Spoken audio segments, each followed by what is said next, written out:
यकीन मानिए दर्शकों, रात को सोते समय क्या करना है ये जान लिया तो तुम्हें दिन भर कभी थकावट महसूस नहीं होगी। तो वही आज हम एक बौद्ध कहानी की मदद से जानेंगे। तो चलिए दर्शकों, कहानी की शुरुआत करते हैं। जब हम सोने के लिए बिस्तर पर जाते हैं तो अक्सर हमारे साथ ऐसा होता है कि हमें नींद नहीं आती है और फिर हम जबरदस्ती सोने की कोशिश करते हैं। कभी कभी तो हम इतना परेशान हो जाते हैं कि हम नींद के लिए गोलियां तक लेने लगते हैं ताकि हमें अच्छी नींद आए। कभी कभी तो मनुष्य ऐसी गंदी आदतें अपना लेता है कि जब तक वह नहीं करेगा तो उसे नींद नहीं आएगी। जैसे किसी को धूम्रपान किए बिना नींद नहीं आती, कोई शराब का सेवन करने लग जाता है ताकि उसे नींद आ जाए, कुछ लोग तंबाकू चबाने लगते हैं और फिर धीरे धीरे इनकी यही आदतें इन्हें नुकसान पहुंचाना शुरू कर देती है। जब तक यह लोग इन चीजों का सेवन नहीं करते तब तक यह बहुत बेचैन लेते हैं, जबकि हम सभी को पता है कि इन चीजों से नींद नहीं आती। बस हमें कुछ देर के लिए इनका नशा हो जाता है और हम इनके आदी हो जाते हैं और फिर धीरे धीरे ये चीजें हमारे शरीर को अंदर से खोखला बना देती हैं। और जब हम ठीक से नींद नहीं ले पाते हैं तो हमारा पूरा दिन तनावपूर्ण रहता है, हमारा किसी भी काम में मन नहीं लगता, हम पूरे दिन बेचैन और थके थके रहते हैं, हमें दिन भर आलस आता रहता है। हम सभी के साथ अक्सर ऐसा होता है। तो आइए हम ये समझने की कोशिश करते हैं कि आखिर ऐसा क्यों होता है, क्या कारण है कि हमें नींद नहीं आती है। एक नगर में एक बहुत बड़ा धनवान सेठ रहता था। उसके पास किसी भी चीज की कोई कमी नहीं थी। उसका व्यवसाय दूर दूर तक फैला हुआ था। उसके घर काम करने के लिए नौकर चाकर लगे हुए थे और उसे किसी भी प्रकार की कोई कमी नहीं थी। लेकिन जब भी वह सेठ अपने बिस्तर पर सोने के लिए जाता तो उसे नींद ही नहीं आती थी। वो रात भर करवटें बदलता रहता, बहुत कोशिश करता, लेकिन कुछ पल के बाद उसे नींद तो आ जाती, लेकिन फिर उसकी नींद खुल जाती और सुबह जल्दी ही वो उठ जाता था।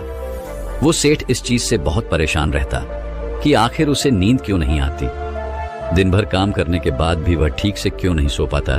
जब उस सेठ ने किसी से इसके बारे में पूछा कि मुझे नींद क्यों नहीं आती, तो सेठ को किसी ने कह दिया कि सेठ जी, सोने से पहले मदिरा पान कीजिए, आपको अच्छी नींद आएगी।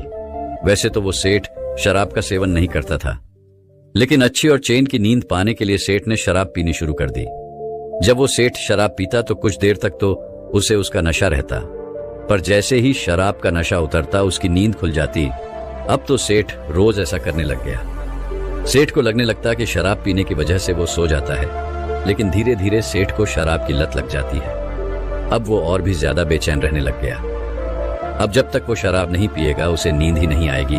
धीरे धीरे वो दिन में भी शराब पीने लग गया, जिसका असर उसके व्यापार पर पड़ने लगा।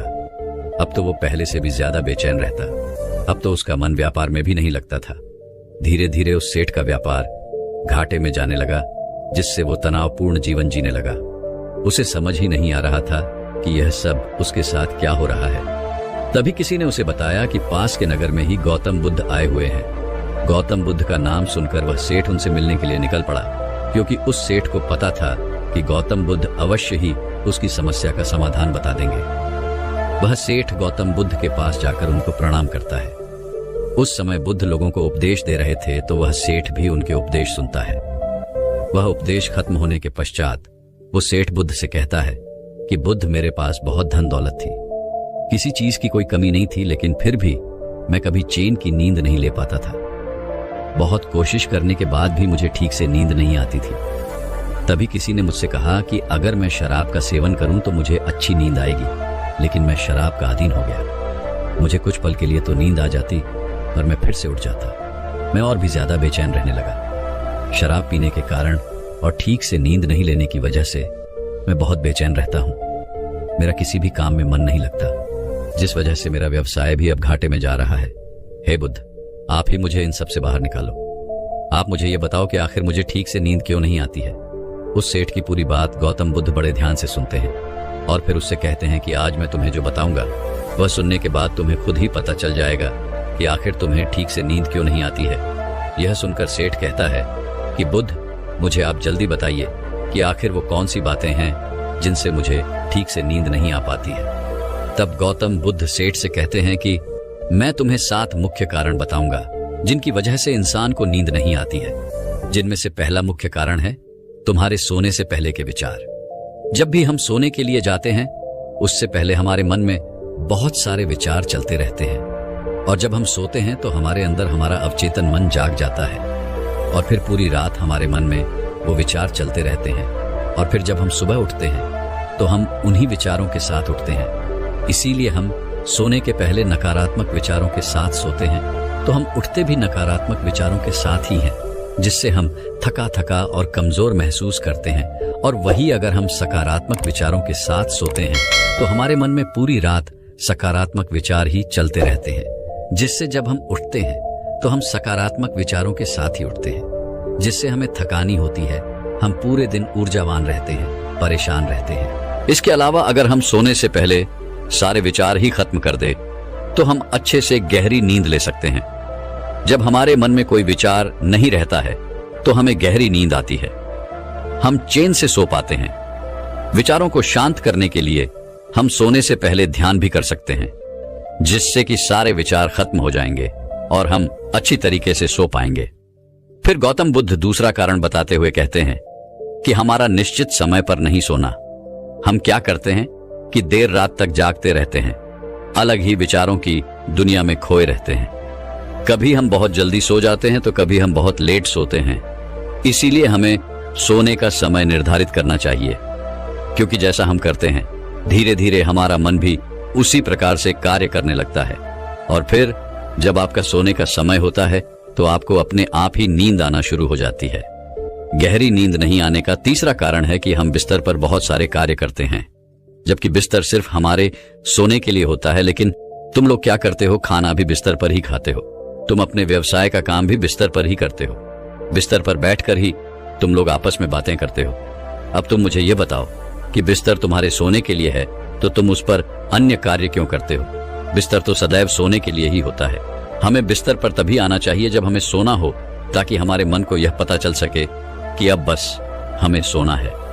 लेकिन तुम तो उस बिस्तर पर विभिन्न कार्य करते रहते हो, जिससे तुम्हारा मन इस उलझन में रहता है कि अब तुम क्या करोगे। इसीलिए सदैव बिस्तर पर हमें तभी जाना चाहिए जब हमारा पूरा काम हो जाए और हमें सिर्फ सोना हो। तभी हमारे मन को यह निश्चित पता चल पाता है कि अब हम बिस्तर पर आ गए हैं और अब हम सोएंगे तो आपको नींद आना शुरू हो जाएगी। गौतम बुद्ध नींद लाने का चौथा कारण बताते हुए कहते हैं कि गलत तरीके से सोना। हम लोगों को सोने का सही तरीका ही पता नहीं होता है।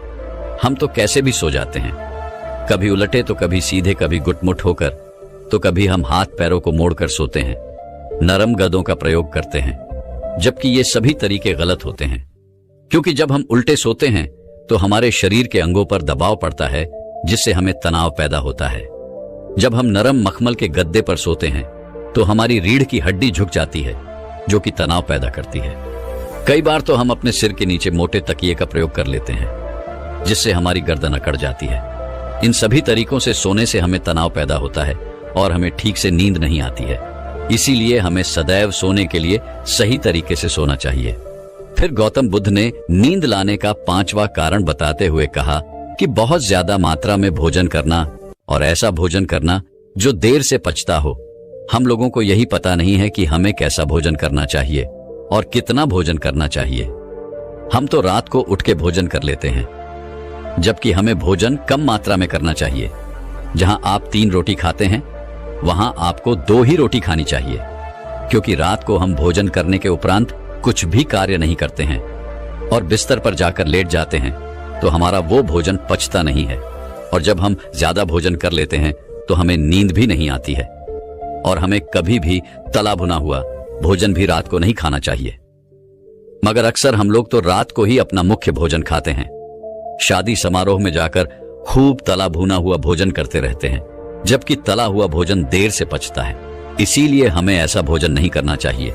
अगर हम ऐसा करते हैं तो रात भर हमारा पाचन तंत्र उसी भोजन को पचाने में लगा रहता है, जिससे हमारे शरीर में तनाव रहता है और हम अच्छे से नींद नहीं ले पाते हैं। फिर गौतम बुद्ध ने नींद लाने का छठा कारण बताते हुए कहा कि हमारी महत्वाकांक्षाएं, हम सभी अपने जीवन में बहुत कुछ हासिल करना चाहते हैं।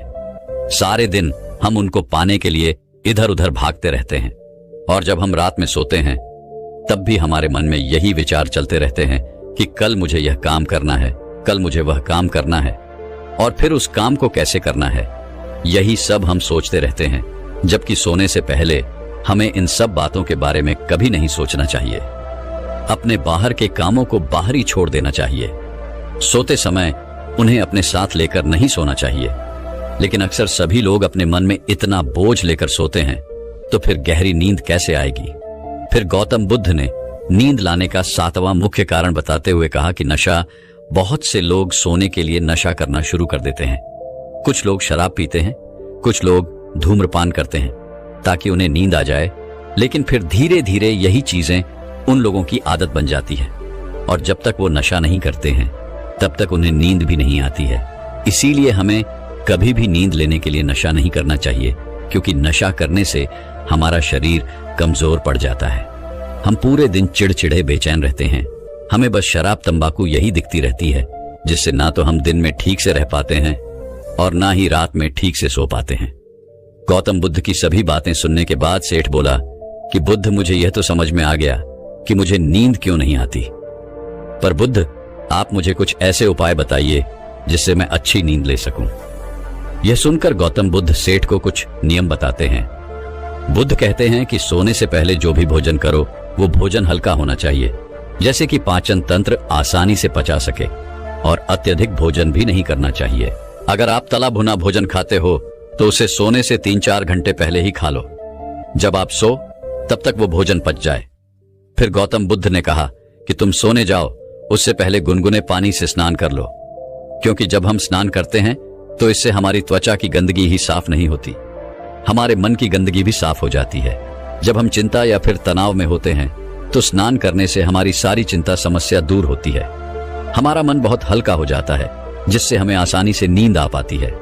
हमारे शरीर में 70% पानी है, और जब हम इस पानी में स्नान करते हैं हमें सुकून मिलता है। ऐसा अनुभव होता है कि यह त्वचा की सफाई से परे है। हमें बहुत शांति का आभास होता है। इसीलिए सोने से पहले जब हम स्नान करते हैं तो हमें अच्छी और गहरी नींद आती है। और सोने से पहले हमें जिस कमरे में हम सोते हैं उसमें एक दीपक जलाना चाहिए, क्योंकि दीपक जलाने से उस कमरे में एक सकारात्मक ऊर्जा बनी रहती है। जिस प्रकार से वह दीपक जलता है और पूरे कमरे में रोशनी करता है, उसी प्रकार जब आप सोओगे तो आपके भीतर भी एक दीपक प्रज्वलित होगा और आपको सकारात्मक भाव से भरे रखेगा, जिससे आपको गहरी और अच्छी नींद आएगी। सोने से पहले तुम्हें अपने सारे विचार खत्म करने होंगे। जब हम सोने जाते हैं तो हमारे मन में बहुत सारे विचार चलते रहते हैं। तो सबसे पहले तो तुम्हें अपने व्यवसाय के कामों को घर के बाहर ही छोड़कर आना है। वहीं पर यह निश्चय कर लो कि बस अब हो गया, कल मैं यहीं आकर वापस करूंगा। अब मैं घर जाकर भोजन करके परिवार के साथ बातचीत करके मस्त सोऊंगा, जिससे तुम्हारे मन में फिर बाहरी विचार नहीं आएंगे। और जब तुम सोने जाओ तो उससे पहले ध्यान कर लो। ध्यान करने से हम अपने मन को एक जगह स्थिर कर पाते हैं, जिससे सोते समय हमारा मन इधर उधर नहीं भटकता और हम अच्छी नींद ले पाते हैं। साथ ही सोने से पूर्व तुम योगा भी कर सकते हो। योगा करने से शरीर में स्फूर्ति होती है, तुम्हारे दिन भर की थकान गायब हो जाती है और तुम्हें अच्छी और आरामदायक नींद आती है। और सोने से पहले तुम्हें अपने सभी काम समाप्त कर लेने चाहिए, ताकि जब आप सो तो आप आराम से सो पाओ। आपको यह न लगे कि मेरा वो काम रह गया। अगर ऐसा हुआ तो रात भर आपके मन में वही काम चलता रहेगा कि मेरा वह काम छूट गया। इसीलिए सोने से पूर्व अपने सभी काम खत्म करके सोए। दोस्तों, आज आप जान पाएंगे कि गहरी नींद क्या है, नींद को गहरा कैसे किया जाए, सोने का सही तरीका क्या है। अगर आप इन तरीकों को जानेंगे तो आपको बहुत ही अच्छी और गहरी नींद आने लगेगी। फिर आप काफी हद तक चिंता मुक्त रहेंगे और जल्दी बीमार भी नहीं पड़ेंगे। दोस्तों, एक बार की बात है, एक अमीर सेठ एक बौद्ध भिक्षु के पास जाता है और वह उन बौद्ध भिक्षु से कहता है, हे महात्मा, मैं अपनी नींद से बहुत ही परेशान हूं। बहुत कोशिश के बाद भी मैं देर रात तक सो नहीं पाता, और रात में सोने से पहले मेरे मन में दुनिया भर के विचार चलते रहते हैं, और जब मुझे नींद भी आ जाती है तो मैं पूरी रात करवटें बदलता रहता हूं और मुझे चैन की नींद कभी भी नहीं आती। और जब सुबह मेरी नींद खुलती है तो मुझे कुछ अच्छा महसूस नहीं होता है। मैं खुद को थका हुआ और अशांत महसूस करता हूं। कृपया आप मेरी समस्या का समाधान बताइए। बौद्ध भिक्षु ने कहा, इससे पहले कि मैं तुम्हारी समस्या का समाधान बताऊं, तुम्हें गौतम बुद्ध की गहरी नींद के रहस्य के बारे में जानना होगा। फिर सेठ ने कहा, हे महात्मा, जैसी आपकी इच्छा। बुद्ध ने कहा, जब तथागत गौतम बुद्ध सोते थे तो वह पूरी रात एक ही अवस्था में रहा करते थे। वह कभी भी करवट नहीं बदलते थे। वह जिस अवस्था में रात को सोते समय रहते थे, ठीक उसी अवस्था में सुबह सोकर उठते थे। गौतम बुद्ध का एक प्रिय शिष्य था जिसका नाम आनंद था। वह भी गौतम बुद्ध के पास ही सोता था। वह सोते जागते हर पल गौतम बुद्ध को देख बहाल करता था और उनकी सेवा भी खूब किया करता था। आनंद को यह बात बहुत परेशान करती थी कि आखिर गौतम बुद्ध पूरी रात कैसे एक ही अवस्था में गुजार देते हैं। पूरी रात वह करवट भी नहीं बदलते हैं, जबकि हम सब तो कई बार रात में करवट भी बदलते रहते हैं। जब कभी रात में आनंद की आंखें खुलती तो हमेशा गौतम बुद्ध को एक ही अवस्था में सोते पाता था। यह बात उसे बहुत परेशान कर रही थी। लेकिन एक दिन आनंद अपनी जिज्ञासा को रोक नहीं पाया और गौतम बुद्ध के पास रात को ही जाकर उन्हें मध्य रात में नींद से जगा दिया और कहा, तथागत, मुझे क्षमा करें। मैं जानता हूं कि आपसे प्रश्न पूछने का यह सही समय नहीं है, क्योंकि आप पूरे दिन ज्ञान देते हैं, लोगों की समस्याओं का समाधान करते रहते हैं। लेकिन मेरे अंदर की जिज्ञासा इतनी बढ़ चुकी है कि मैं सुबह तक का इंतजार नहीं कर सकता। इसलिए आप मेरे प्रश्न का उत्तर देकर मेरी जिज्ञासा को शांत करें। आनंद ने आगे कहा, मैं पिछले 20 वर्षों से आपके साथ रह रहा हूं और देख रहा हूं कि आप पूरी रात केवल एक ही अवस्था में सोते हैं। सुबह भी आप उसी अवस्था में सोकर उठते हैं जिस अवस्था में रात को आप सोए थे। इसका क्या मतलब मैं समझूं? या तो आप गहरी नींद में सोते हैं या फिर आप कभी सोते ही नहीं हैं।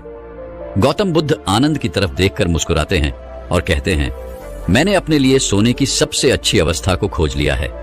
अब सोते समय मुझे हिलने डुलने की आवश्यकता नहीं पड़ती है। मैं नींद की अवस्था में भी जागृत रहता हूं, जबकि मेरा शरीर सो जाता है।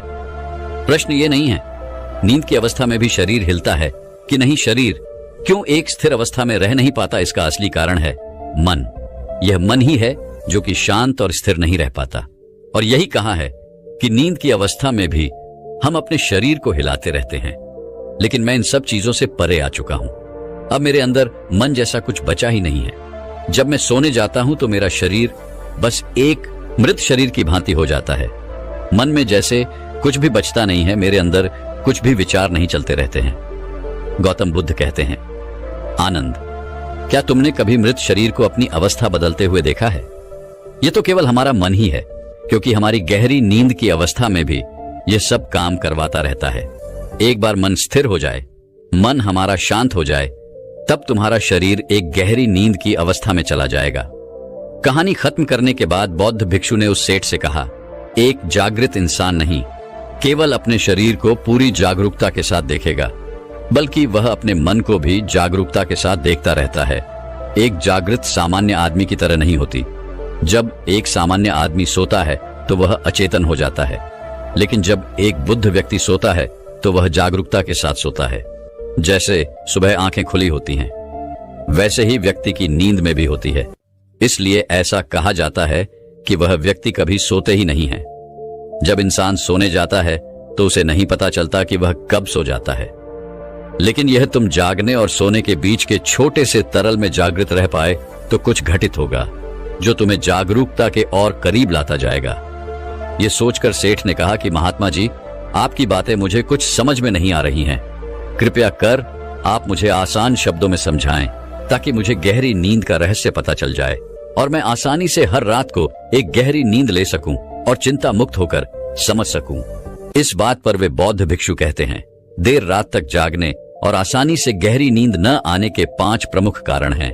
पहला कारण है बिस्तर पर सोने के अलावा भी अन्य काम करना। जैसे कि बहुत से लोगों की आदत होती है कि वह बिस्तर पर ही खाना खा लेते हैं, बिस्तर पर ही पढ़ाई करने बैठ जाते हैं और ऐसे ही बहुत से काम वह अपने शयन कक्ष में ही करते रहते हैं। शयन कक्ष का उपयोग लोग सोने के अलावा भी अन्य कामों के लिए भी प्रयोग में लाते हैं, जिससे हमारे मस्तिष्क में शयन कक्ष का एक निश्चित अर्थ ही नहीं रह जाता।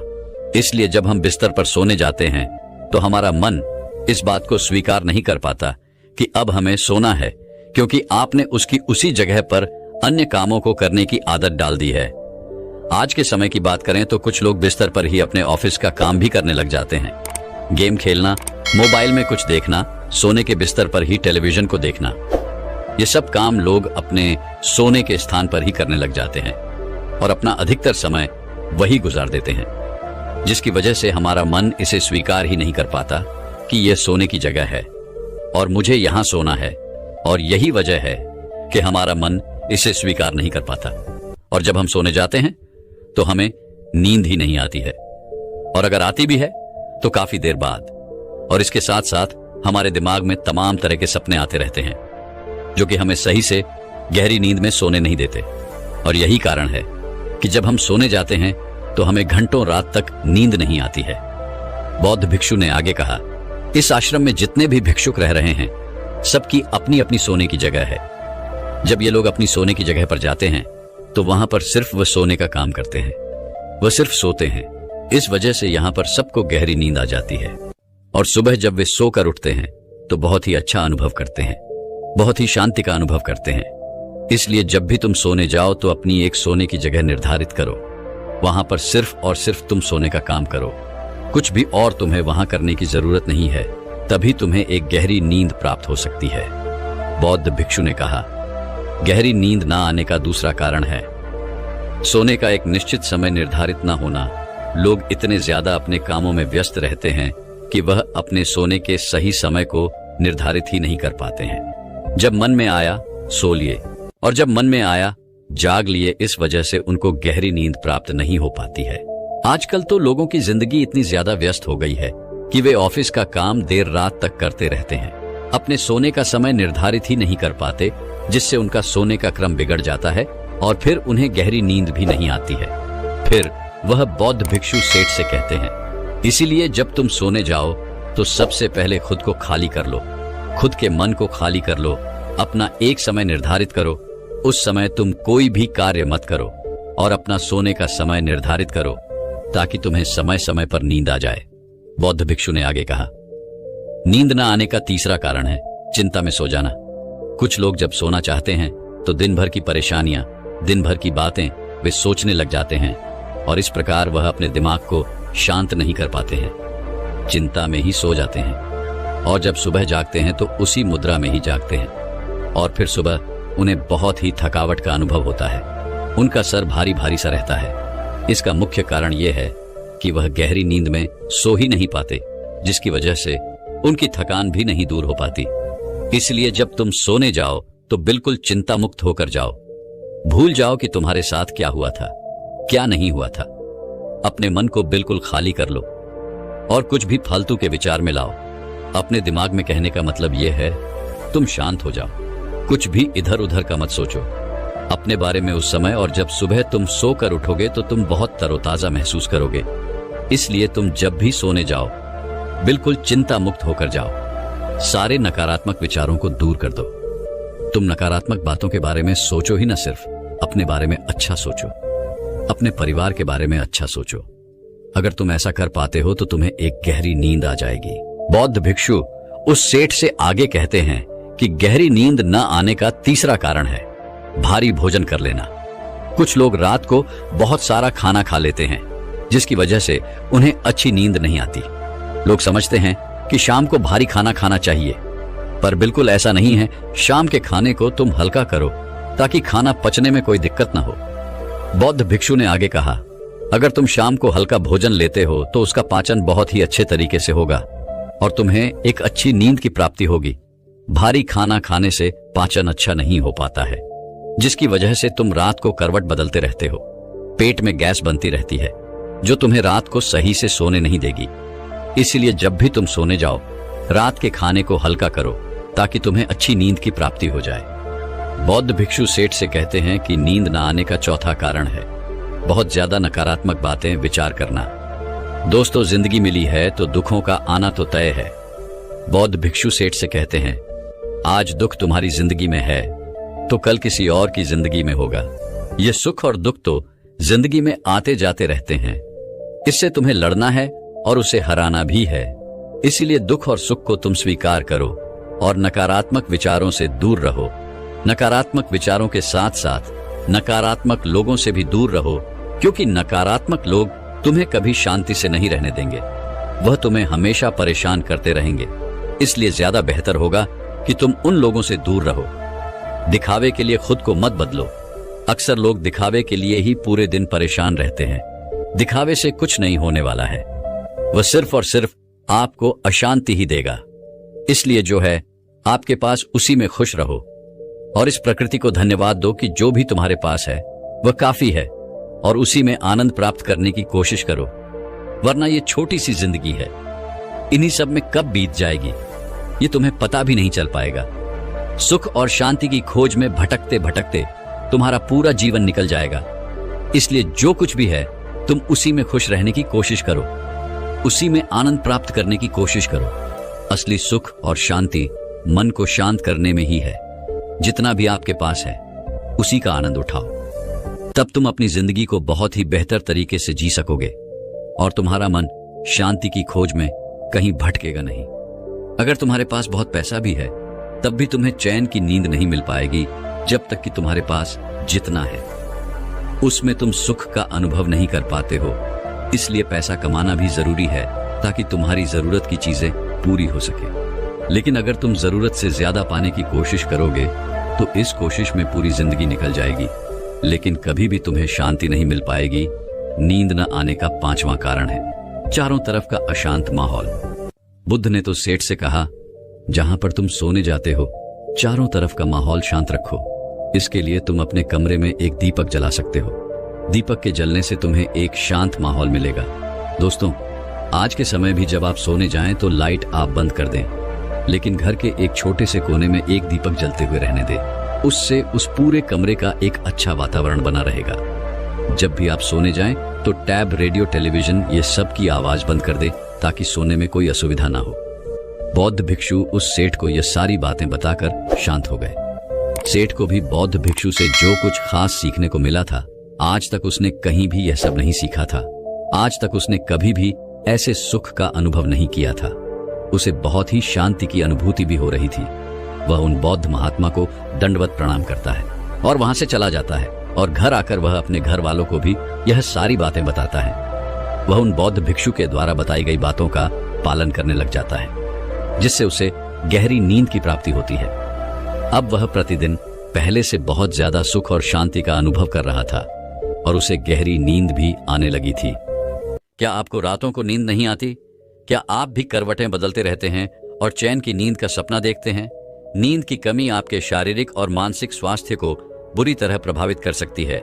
लेकिन सोचिए, अगर आपको एक ऐसा तरीका पता चल जाए जो आपकी नींद को इतना गहरा और शांत कर दे कि आप हर सुबह तरोताजा महसूस करें। गौतम बुद्ध ने अपनी साधना और शिक्षाओं में ऐसी तकनीकें साझा की थीं जो न केवल हमारे मन और शरीर को शांत करती हैं, बल्कि नींद के लिए भी अत्यंत प्रभावी हैं।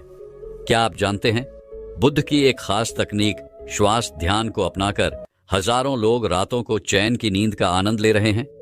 आज के इस एपिसोड में हम जानेंगे कैसे बुद्ध के बताए गए ये सरल उपाय आपको अनिद्रा से मुक्ति दिलाकर एक सुखद और शांत नींद का अनुभव कराएंगे। यह कहानी केवल नींद के लिए नहीं है, बल्कि आपके जीवन को बदलने के लिए है। तो इसे बिल्कुल अंत तक देखें। आइए शुरुआत करते हैं बुद्ध की इस अनमोल शिक्षा के साथ। गौतम बुद्ध ने कहा था, मन को शांत करना और शरीर को आराम देना एक कला है। जब यह संतुलन बन जाता है तो व्यक्ति को चैन की नींद आती है। इस एपिसोड में हम जानेंगे कि बुद्ध ने नींद की गुणवत्ता को सुधारने के लिए कौन कौन से उपाय सुझाए थे और कैसे आप इन्हें अपने जीवन में लागू कर सकते हैं। बुद्ध की शिक्षा पर आधारित मानसिक शांति के उपाय। दिन भर की चिंताओं को त्यागें। सोने से पहले 10 मिनट ध्यान करें। ओम मणिपद में हम मंत्र का जाप करें। बुद्ध ने बताया कि मन के शांत होते ही नींद स्वतः गहरी हो जाती है। मानसिक शांति आपके शरीर को अंदर से स्वस्थ बनाती है। सोने से पहले दिनचर्या हल्का भोजन करें। स्क्रीन टाइम से बचें। 10 से 15 मिनट की प्राणायाम करें। शारीरिक और मानसिक शुद्धि। सोने से पहले गुनगुने पानी से स्नान करें। लेवेंडर तेल या चंदन की खुशबू का प्रयोग करें। प्राकृतिक उपाय और ध्यान तकनीकें। गहरी सांसें लें और धीरे धीरे छोड़ें। अपनी सांसों पर ध्यान केंद्रित करें। विचारों का नियंत्रण। सोने से पहले सकारात्मक सोच अपनाएं। नींद की समस्या केवल एक शारीरिक समस्या नहीं है, यह मानसिक स्थिति का भी प्रतिबिंब है। बुद्ध की सिखाई गई तकनीकें आपको न केवल गहरी नींद में मदद करेंगी, बल्कि आपके जीवन में संतुलन भी लाएंगी। नींद के लिए बुद्ध का तरीका, ध्यान और आहार का महत्व। गौतम बुद्ध ने कहा था, मनुष्य का आहार और जीवन शैली उसकी नींद को गहराई से प्रभावित करते हैं। नींद की गुणवत्ता केवल हमारी मानसिक शांति पर ही नहीं, बल्कि हमारे शरीर के पोषण और हमारी दैनिक आदतों पर भी निर्भर करती है। इस एपिसोड में हम जानेंगे कि बुद्ध ने सोने से पहले किस प्रकार के आहार और ध्यान के महत्व को बताया था। आहार और नींद का गहरा संबंध। बुद्ध का आहार दर्शन हल्का और सुपाच्य भोजन करें। भोजन में ताजे फल, सब्जियां और सूखे मेवे शामिल करें। रात के भोजन में तेल मसाले से बचें। संतुलित आहार से मन और शरीर शांत होते हैं। बुद्ध ने कहा था, जो शरीर को शुद्ध रखता है वही मन को शांत करता है। सोने से पहले 5 मिनट गहरी सांस लें और छोड़ें। सांसों की गिनती करें। यह मन को शांत करने का सबसे आसान तरीका है। विशेष ध्यान तकनीक आनापानसति। ध्यान, अपनी सांसों पर ध्यान केंद्रित करें। इस ध्यान को 10 मिनट तक करें। बुद्ध का अनुशासन और दैनिक आदतें। नींद का समय निश्चित करें।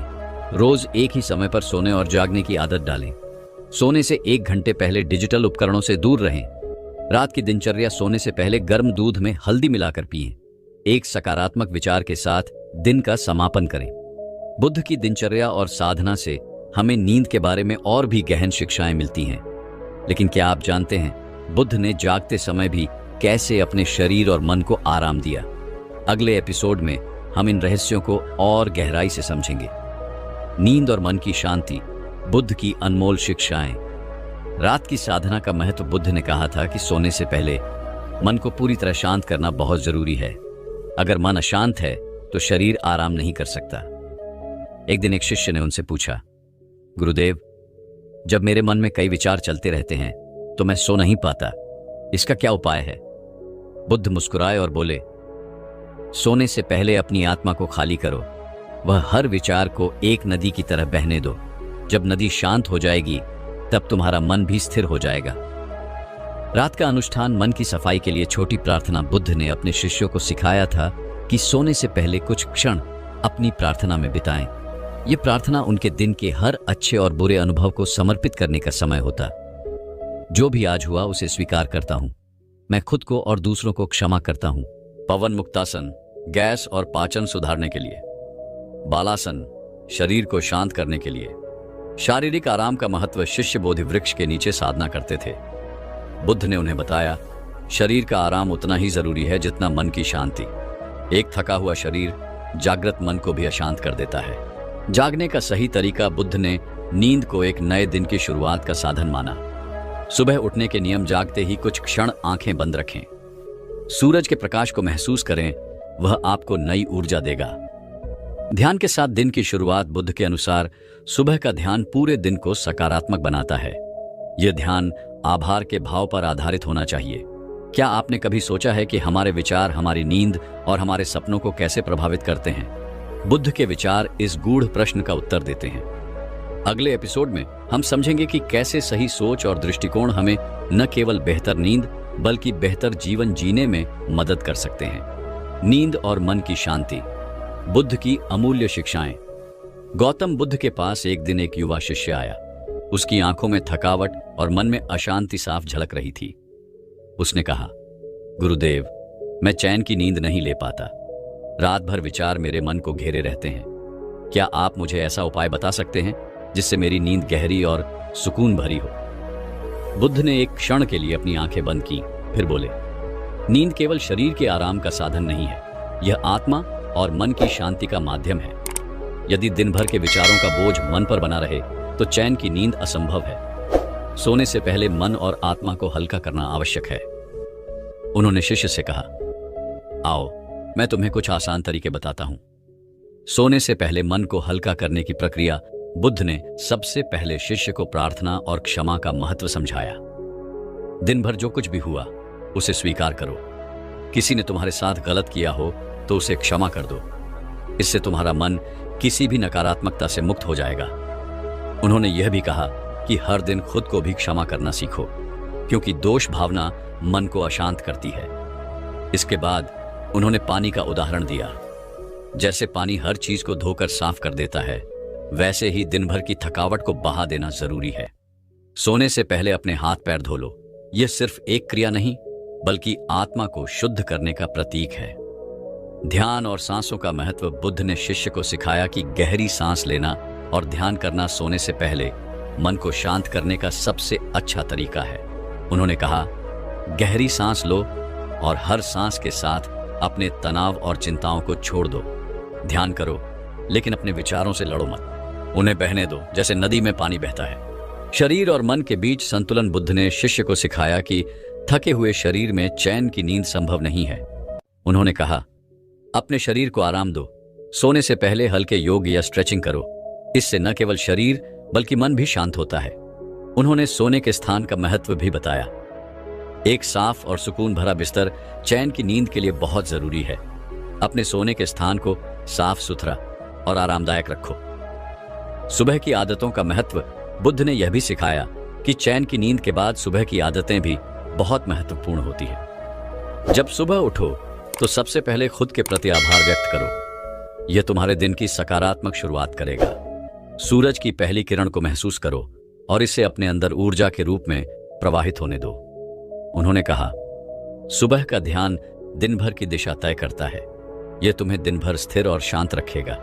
बुद्ध ने कहा, जीवन में हर चीज, यहां तक कि नींद भी एक कला है। इसे सही ढंग से अपनाने पर न केवल शरीर बल्कि मन और आत्मा भी स्वस्थ रहते हैं। शिष्य ने बुद्ध की शिक्षाओं को अपनाया और कुछ ही दिनों में उसकी नींद शांत और गहरी हो गई। शिष्य बुद्ध के पास फिर से आया और बोला, गुरुदेव, मैंने आपकी बताई हुई विधियों को अपनाया है। मुझे शांति महसूस हो रही है, लेकिन अभी भी मुझे लगता है कि मैं पूरी तरह से चैन की नींद का अनुभव नहीं कर पा रहा हूं। कृपया मुझे और मार्गदर्शन दें। बुद्ध मुस्कुराए और बोले, शांति और गहरी नींद पाने के लिए तुम्हें केवल बाहरी आदतों को नहीं बल्कि अपने आंतरिक स्वभाव को भी सुधारना होगा। आओ, मैं तुम्हें और गहराई से सिखाता हूं। दिन भर की गतिविधियों का प्रभाव। बुद्ध ने समझाया कि दिन भर की गतिविधियां मन पर गहरा प्रभाव डालती हैं। उन्होंने कहा, यदि तुम दिन भर तनावग्रस्त या परेशान रहोगे तो रात में तुम्हारा मन अशांत रहेगा। लेकिन यदि दिन भर तुम अपने काम को संतुलन और आनंद के साथ करोगे तो तुम्हें चैन की नींद मिलेगी। शिष्य ने पूछा, गुरुदेव, दिन भर के काम को संतुलन में कैसे लाऊं? बुद्ध ने उत्तर दिया, हर काम को ध्यान और संतोष के साथ करो। काम के बीच में छोटे छोटे विश्राम लो। दिन भर में कुछ समय ऐसा निकालो जब तुम केवल खुद के साथ रहो। यह तुम्हारे मन को स्थिर रखेगा। बुद्ध ने शिष्य को ध्यान की गहराई में जाने का उपाय बताया। उन्होंने कहा, सांसें तुम्हारे जीवन का केंद्र हैं। जब भी तुम्हारा मन अशांत हो, अपनी सांसों पर ध्यान केंद्रित करो। यह न केवल तुम्हारे विचारों को शांत करेगा बल्कि तुम्हें एक नई ऊर्जा भी देगा। उन्होंने शिष्य को एक सरल अभ्यास सिखाया। एक शांत स्थान पर बैठो, अपनी आंखें बंद करो और अपनी सांसों को महसूस करो। गहरी सांस लो और धीरे धीरे छोड़ो। शारीरिक और मानसिक शुद्ध। बुद्ध ने कहा, यदि तुम्हारा शरीर और मन शुद्ध नहीं है तो तुम्हें सुकून की नींद नहीं मिलेगी। उन्होंने शिष्य को शारीरिक और मानसिक शुद्धि के लिए कुछ उपाय सुझाए। सोने से पहले हल्का गर्म पानी पियो। दिन भर की किसी भी नकारात्मकता को छोड़ दो। प्रकृति के साथ सामंजस्य। बुद्ध ने प्रकृति से जुड़ने की शक्ति पर जोर दिया। उन्होंने कहा, सूरज की रोशनी, ताजगी भरी हवा और पेड़ों की छाया में समय बिताओ। ये सब तुम्हारे मन और शरीर को शांत करेंगे। रात में चंद्रमा और सितारों को देखो, यह तुम्हें स्थिरता प्रदान करेगा। शिष्य ने कहा, गुरुदेव, आपने मुझे नई दिशा दी है। मैं इन सभी बातों को अपने जीवन में उतारने का प्रयास करूंगा। क्या तुम्हारा मन और आत्मा तैयार है अगली गहराई में प्रवेश के लिए? शिष्य बुद्ध की बातों को समझते हुए उनके बताए नियमों का पालन करने लगा। लेकिन कुछ दिन बाद वह फिर से बुद्ध के पास आया। उसके चेहरे पर एक नई चिंता दिख रही थी। वह बोला, गुरुदेव, मैंने आपकी सभी बातों का पालन किया, सांसों पर ध्यान केंद्रित किया, दिन भर शांत मन से काम किया और रात में खुद को प्रकृति के करीब रखने का प्रयास किया। लेकिन मेरी नींद अब भी पूरी नहीं हो रही है। ऐसा लगता है जैसे मेरे भीतर कोई गहरी बेचैनी है। बुद्ध का उत्तर। मन की गहराई में झांकना। बुद्ध ने उसकी बात सुनी और मुस्कुराते हुए बोले, शांतिपूर्ण नींद केवल शारीरिक क्रियाओं या बाहरी आदतों से नहीं आती, यह मन की गहराई से जुड़ी होती है। क्या तुमने कभी अपने विचारों के पीछे छिपी भावनाओं को समझने की कोशिश की है? शिष्य ने चौंकते हुए कहा, गुरुदेव, मैं तो बस अपने विचारों को शांत करने का प्रयास करता हूं, भावनाओं को समझने का तो सोचा ही नहीं। बुद्ध ने समझाया, मनुष्य के विचार भावनाओं से उत्पन्न होते हैं। अगर तुम्हारे भीतर कोई अव्यक्त भावना छिपी हुई है तो वह तुम्हारे मन को अशांत करेगी, और जब तक वह शांत नहीं होगी तब तक तुम्हारी नींद भी अशांत रहेगी। भावनाओं को पहचानने का अभ्यास। बुद्ध ने उसे एक अभ्यास सिखाया। दिन के अंत में एकांत में बैठो, एक शांत जगह पर बैठकर अपनी आंखें बंद करो, अपने मन को सुनो, अपने भीतर उठने वाले हर विचार और भावना पर ध्यान दो। भावनाओं का नामकरण करो। जो भी भावनाएं महसूस हो रही हैं उन्हें नाम दो, जैसे क्रोध, दुख, भय या प्रेम। भावनाओं को अपनाओ, उनसे लड़ो नहीं, बस उन्हें महसूस करो। शिष्य ने इस अभ्यास को करना शुरू किया। पहले दिन उसने पाया कि उसके भीतर गहरे दुख और अकेलेपन की भावना थी। उसने उसे समझने और स्वीकार करने की कोशिश की। कुछ दिनों बाद उसने यह भी महसूस किया कि वह अपने अतीत की गलतियों को लेकर खुद को दोषी मान रहा था। वह बुद्ध के पास लौटा और बोला, गुरुदेव, मैंने अपनी भावनाओं को समझा और पाया कि मैं अपने ही दोषों के बोझ तले दबा हुआ था। क्या यह बोझ मुझे चैन की नींद से वंचित कर रहा था? बुद्ध का मार्गदर्शन। बुद्ध ने कहा, हाँ शिष्य, जब तक तुम अपने अतीत को माफ नहीं करोगे तब तक तुम्हारा मन शांत नहीं होगा। अपने दोषों को स्वीकार करो, उनसे सीख लो और उन्हें जाने दो। अतीत तुम्हें बांध नहीं सकता जब तक तुम उसे बांधने का अवसर न दो। शिष्य ने अपनी आंखें बंद की और मन ही मन अपने अतीत को माफ कर दिया। उसने खुद से कहा, मैं अपने दोषों को स्वीकार करता हूं, उनसे सीखता हूं और उन्हें जाने देता हूं। उस रात शिष्य ने पहली बार गहरी और सुकून भरी नींद का अनुभव किया। जब वह अगली सुबह बुद्ध से मिलने गया तो उसने कहा, गुरुदेव, मैंने पहली बार सुकून की नींद का अनुभव किया। क्या यह जीवन में भी उसी शांति का प्रतीक है? बुद्ध मुस्कुराए और बोले, सच्ची नींद वही है जो तुम्हारे भीतर की अशांति को मिटाकर आती है, और सच्चा जीवन वही है जो तुम्हारे मन को स्थिर और शांत रख सके। अगले दिन शिष्य बुद्ध के पास फिर से आया। उसका चेहरा शांत और संतोषजनक था, लेकिन उसमें एक गहरी जिज्ञासा भी झलक रही थी। उसने पूछा, गुरुदेव, अब जबकि मैंने अपनी भावनाओं को स्वीकार करना और अतीत को माफ करना सीख लिया है, क्या यह शांति हमेशा बनी रहेगी? क्या यह सुकून मेरी जिंदगी का हिस्सा बन सकता है? बुद्ध का उत्तर, शांति का स्वभाव। बुद्ध मुस्कुराए और बोले, शांति कोई स्थायी अवस्था नहीं है, यह एक प्रक्रिया है। यह नदी के प्रवाह की तरह है। जब तक तुम जागरूक हो और अपने मन को संभालने का अभ्यास करते हो, शांति तुम्हारे साथ रहती है। लेकिन जैसे ही तुम अपनी जागरूकता खो देते हो, शांति अस्थिर हो जाती है। शिष्य ने कहा, तो क्या मुझे हर दिन अपने मन को जागरूक रखना होगा? क्या यह अभ्यास जीवन भर करना होगा? बुद्ध ने जवाब दिया, हाँ, यह जीवन भर का अभ्यास है, लेकिन इसे बोझ मत समझो। जैसे एक किसान हर दिन अपनी फसल की देखभाल करता है, वैसे ही तुम्हें अपने मन की देखभाल करनी होगी। यह एक आनंदपूर्ण प्रक्रिया है, न कि एक कठिनाई। बुद्ध ने शिष्य को ध्यान की एक और गहरी विधि सिखाई। श्वास के साथ संवाद। हर सांस को महसूस करो जैसे वह तुम्हारे शरीर और मन को शुद्ध कर रही हो। ध्यान में गहराई। हर बार जब कोई विचार या भावना उठे, उसे देखो, लेकिन उसमें उलझो मत। उसे नदी की धारा की तरह बहने दो। खुद से संवाद। अपने भीतर के शांत स्थान को खोजो, वह स्थान जहां कोई डर, क्रोध या दुख नहीं पहुंच सकता। शिष्य ने इस अभ्यास को रोजमर्रा की जिंदगी में लागू किया। कुछ समय बाद उसने पाया कि जब वह किसी कठिन परिस्थिति का सामना करता तो उसका मन तुरंत शांत और स्थिर हो जाता। एक दिन गांव में एक बड़ा विवाद हुआ, जिसमें लोग आपस में झगड़ने लगे। शिष्य ने बीच में आकर अपनी शांत उपस्थिति से सबको शांत किया। लोग उससे पूछने लगे, तुम्हें यह शांति कहां से मिली? तुम्हारे पास ऐसी कौन सी शक्ति है जो हमें भी शांत कर सकती है? शिष्य ने उत्तर दिया, यह कोई जादू नहीं है, यह बुद्ध की शिक्षाओं और ध्यान की शक्ति है। जब मन शांत होता है तो वह अपने आसपास भी शांति फैलाता है। जब शिष्य ने यह अनुभव बुद्ध को बताया तो बुद्ध मुस्कुराए और बोले, अब तुमने सच्चा ध्यान सीखा है। ध्यान केवल आत्मिक शांति के लिए नहीं है, यह दुनिया में शांति फैलाने का माध्यम भी है। जब तुम अपनी शांति दूसरों के साथ बांटने लगते हो, तभी तुम सच्चे अर्थों में एक बुद्धिमान व्यक्ति बनते हो। शिष्य ने पूछा, गुरुदेव, क्या कभी कोई ऐसा क्षण आएगा जब मुझे इस अभ्यास की आवश्यकता न हो? बुद्ध ने उत्तर दिया, यह संसार परिवर्तनशील है। जब तक तुम इस परिवर्तनशीलता में हो, तुम्हें अभ्यास की आवश्यकता है, लेकिन यह अभ्यास ही तुम्हें हर परिस्थिति में स्थिर और संतुलित बनाए रखेगा। यह शिक्षा सिर्फ शिष्य के लिए नहीं थी, यह हम सबके लिए है। जीवन में शांति और स्थिरता लाने के लिए हमें अपने मन को प्रशिक्षित करना होगा। हर दिन थोड़ा समय अपने भीतर की यात्रा में लगाए, तभी हम सच्चे अर्थों में चैन और सुख का अनुभव कर पाएंगे। शिष्य ने बुद्ध की उपदेशों को अपनाया और धीरे धीरे उसने देखा कि उसकी आंतरिक शांति केवल उसे ही नहीं बल्कि उसके आसपास के लोगों को भी प्रभावित कर रही थी। उसके मन में नकारात्मक विचारों और भावनाओं की जगह सकारात्मकता और शांति ने ले ली थी। अब वह हर परिस्थिति में शांत रहता था और उसकी यह शांति दूसरों तक फैलने लगी थी। एक दिन गांव में एक विपत्ति आई, एक बड़ी आंधी आई और बहुत से घरों को नुकसान पहुंचाया। गांव वाले भयभीत थे और हर कोई चिंतित था कि इस विपत्ति का कैसे सामना किया जाए। यह समय था जब शिष्य ने बुद्ध की सिखाई हुई शांति और जागरूकता का प्रयोग किया।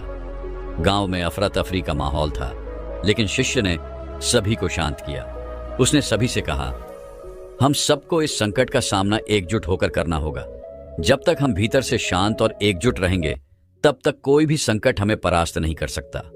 शिष्य के शब्दों में गहरी शक्ति थी। वह किसी भी मुश्किल का सामना करने के लिए तैयार था, क्योंकि उसने अपने भीतर की शक्ति और शांतता को पहचान लिया था। उसने गांव वालों को सिखाया कि यह समय है अपने भीतर के डर को छोड़ने और मिलकर काम करने का। गांव वाले शिष्य की बातों से प्रेरित होकर एकजुट हो गए। वे सब मिलकर गिरे हुए घरों को ठीक करने और उन परिवारों की मदद करने के लिए काम करने लगे जिन्होंने अपनी छत खो दी थी। इस प्रक्रिया में शिष्य ने उन्हें धैर्य रखने और हर कदम को शांति से लेने की सलाह दी। कुछ समय बाद गांव का माहौल पूरी तरह से बदल चुका था। अब लोग डर और चिंता की बजाय सहयोग और शांति के साथ काम कर रहे थे। शिष्य की शिक्षा ने न केवल उसे बल्कि पूरे गांव को आंतरिक शांति और समृद्धि का अनुभव कराया। बुद्ध का आशीर्वाद और आंतरिक शक्ति। शिष्य ने बुद्ध के पास लौटकर अपनी सफलता की कहानी सुनाई। बुद्ध ने उसे आशीर्वाद देते हुए कहा, तुमने अपने भीतर की शक्ति को पहचाना है। तुम अब सच्चे अर्थों में एक बुद्ध हो, क्योंकि तुमने न केवल स्वयं को बदला है बल्कि दूसरों की मदद करके पूरे गांव की मदद की है। बुद्ध ने कहा, आत्मा की शांति और स्थिरता ही वह सबसे बड़ा उपहार है जिसे कोई भी व्यक्ति अपने जीवन में पा सकता है। यह शांति किसी बाहरी चीज से नहीं आती, बल्कि हमारे भीतर की जागरूकता और ध्यान से आती है। बुद्ध ने एक और महत्वपूर्ण बात कही, शांति केवल उस क्षण में नहीं होती जब जीवन सुखद होता है। असली शांति तो तब होती है जब हमें कठिनाइयों का सामना करना होता है। यदि तुम अपनी शांति को किसी बाहरी परिस्थिति से जोड़कर देखोगे तो वह कभी स्थिर नहीं रहेगी, परंतु जब तुम अपनी शांति को अपने भीतर के स्रोत से जुड़ा पाओगे तो वह हमेशा तुम्हारे साथ रहेगी। शिष्य ने अब यह समझ लिया था कि शांति केवल एक स्थिर स्थिति नहीं है, बल्कि यह एक यात्रा है। यह एक ऐसी प्रक्रिया है जिसमें हमें लगातार अपने मन और भावनाओं पर काम करना होता है। शांति का मार्ग कठिन हो सकता है, लेकिन यदि हम इसे सच्चाई और आत्मविश्वास के साथ अपनाते हैं तो यह हमें स्थिरता और संतुष्टि प्रदान करता है। वह अब समझ चुका था कि जीवन में हर कदम पर शांति की आवश्यकता है, न कि सिर्फ सफलता और शांति के समय में। जब जीवन में चुनौतियां आए तो वह शांति ही है जो हमें मजबूत बनाए रखती है। बुद्ध ने शिष्य से कहा, अब तुमने शांति की सच्चाई समझी है। यह केवल एक व्यक्तिगत अनुभव नहीं है, बल्कि यह समाज और संसार के लिए भी है। जब हम अपने भीतर की शांति को महसूस करते हैं तो वह हमारे आसपास के लोगों तक पहुंचती है, और जब हम सब एकजुट होकर शांति फैलाते हैं तो संसार में सच्चे अर्थों में शांति का अनुभव होता है। यह कहानी हमें यह सिखाती है कि शांति केवल एक व्यक्तिगत यात्रा नहीं है, बल्कि यह सामूहिक रूप से सभी के जीवन में स्थिरता और संतुलन लाने का साधन है। हर व्यक्ति को यह समझना होगा कि शांति हमारे भीतर है, और हम जब इसे पहचानते हैं और इसे जीवन में अपनाते हैं, तब हम न केवल अपनी जिंदगी को बेहतर बना सकते हैं, बल्कि पूरे समाज को शांति का अनुभव करा सकते हैं। बुद्ध के उपदेशों से प्रेरित शिष्य ने अपने जीवन के हर पहलू को ध्यान और साधना के द्वारा बदल दिया था। उसने अब समझ लिया था कि शांति केवल हमारे भीतर नहीं होती, बल्कि हमें इसे बाहरी दुनिया में भी फैलाना होता है। वह यह जान चुका था कि जब हम खुद को बदलते हैं तो हमारे आसपास की दुनिया भी बदलने लगती है। शिष्य ने अब अपनी यात्रा को और भी आगे बढ़ाने का निर्णय लिया। उसने सोचा कि वह अब शांति की इस संदेश को और अधिक लोगों तक पहुंचाएगा। उसने सोचा कि क्यों ना वह औरों को भी यही उपदेश दे, ताकि उनके जीवन में भी शांति का वास हो सके। शिष्य ने बुद्ध से यह सलाह ली कि वह कैसे औरों को भी शांति का एहसास करवा सकता है। बुद्ध ने उसे समझाया, शांति का प्रसार तब होता है जब हम अपने कर्मों से दूसरों को प्रभावित करते हैं। तुमसे जो भी मिलेंगे, यदि तुम उन्हें बिना किसी शर्त के प्यार और करुणा से देखोगे, तो वे भी तुम्हारे अंदर की शांति को महसूस करेंगे। यह उपदेश शिष्य के लिए एक नई दिशा बन गया। वह अब अपने गांव से बाहर निकलकर दूसरे गांवों और शहरों में जाने लगा। वह जहां भी जाता, लोगों से कहता, शांति केवल हमें पाने के लिए नहीं है, बल्कि इसे दूसरों तक पहुंचाने के लिए भी है। हमें एक दूसरे की मदद करनी है ताकि हम सब एक साथ शांति की ओर बढ़ सकें। हर जगह वह शांति की बात करता और यह बताता कि कैसे अपने भीतर की गहरी शांति को पहचान कर हम न केवल अपनी जिंदगी में बल्कि अपने समाज में भी स्थिरता और संतुलन ला सकते हैं। जहां भी शिष्य जाता, लोगों में बदलाव आने लगता। लोग पहले से ज्यादा समझदार और शांत रहने लगे थे। वे अपने आक्रामक और नकारात्मक दृष्टिकोण को छोड़कर एक नए दृष्टिकोण के साथ जीने लगे। वे अपने भीतर की गहराई में जाकर आत्मज्ञान की ओर बढ़े। एक दिन शिष्य एक छोटे से गांव में पहुंचा जहां लोग बहुत ही चिंतित और तनावग्रस्त थे। वहां के लोग आर्थिक तंगी और पारिवारिक समस्याओं से जूझ रहे थे। शिष्य ने उनकी समस्याओं को समझा और उन्हें बुद्ध के उपदेशों की याद दिलाई। शांति की खोज केवल बाहरी परिस्थितियों में नहीं होती, शिष्य ने कहा, यह हमारी भीतर की यात्रा है। जब हम अपने भीतर शांति का अनुभव करते हैं, तभी हम बाहरी दुनिया को शांति का अनुभव दे सकते हैं। उसने उन लोगों को ध्यान करने और आत्म मूल्यांकन करने की विधि बताई। धीरे धीरे गांव में माहौल बदलने लगा। लोग शांति से अपनी समस्याओं का समाधान करने लगे और तनाव कम होने लगा। शिष्य ने महसूस किया कि जितना अधिक वह शांति और जागरूकता का प्रचार करता, उतना ही उसके अपने भीतर की शांति बढ़ने लगी थी। यह प्रक्रिया खुद को बदलने और समाज को बदलने का एक अनमोल चक्र बन गया था। वह अब जान चुका था कि शांति केवल एक अनुभव नहीं है, बल्कि यह एक साझा यात्रा है। यह हम सब की जिम्मेदारी है कि हम इस यात्रा को अन्य लोगों तक पहुंचाएं और उन्हें शांति का एहसास कराएं। बुद्ध ने शिष्य से कहा, तुमने शांति का असली अर्थ समझ लिया है और अब तुम उसे संसार में फैलाने का कार्य कर रहे हो। यह मार्ग कभी खत्म नहीं होता, क्योंकि हर दिन एक नई चुनौती है। तुम्हारा कर्म और तुम्हारा दृष्टिकोण ही शांति का असली रूप है। बुद्ध के इन शब्दों ने शिष्य को एक नया दृष्टिकोण दिया। उसने यह महसूस किया कि शांति केवल बाहरी दुनिया से नहीं, बल्कि खुद के भीतर से निकलती है। शांति का मार्ग कभी आसान नहीं होता, लेकिन जब हम इसे सही तरीके से समझते हैं, तो यह हमारे जीवन की सबसे बड़ी शक्ति बन जाती है। यह कहानी हमें यह सिखाती है कि शांति एक निरंतर चलने वाली प्रक्रिया है, जिसे हमें अपने जीवन में गहराई से अपनाना होता है। यह हमारी आंतरिक शक्ति और जागरूकता से आती है, जो हमें बाहरी दुनिया से अप्रभावित रखने में मदद करती है। जब हम अपने भीतर की शांति को पहचानते हैं, तब हम उसे अपनी दुनिया में फैलाने के लिए तैयार होते हैं। शांति केवल हमारी व्यक्तिगत यात्रा नहीं है, बल्कि यह समाज और संसार के लिए भी है। हमें इसे अपने कर्मों से फैलाना होता है, ताकि हर व्यक्ति को शांति का एहसास हो सके। यह कहानी हमें यह सिखाती है कि शांति और आत्मज्ञान केवल हमारे भीतर नहीं है, बल्कि हमारे कर्मों और सोच से समाज में भी फैले सकते हैं। बुद्ध की शिक्षा पर चलकर हम न केवल अपनी जिंदगी को बेहतर बना सकते हैं, बल्कि पूरे समाज में शांति और सुकून का माहौल भी बना सकते हैं। यदि आप इस यात्रा में शामिल होते हैं, तो आपके जीवन में भी अनगिनत बदलाव होंगे और आप शांति, प्रेम और करुणा के साथ अपने जीवन को जिएंगे। कहानी को पसंद किया हो तो लाइक और सब्सक्राइब करना न भूलें। बुद्धा इंस्पायर्ड चैनल पर और भी प्रेरणादायक कहानियां देखने के लिए जुड़े रहें।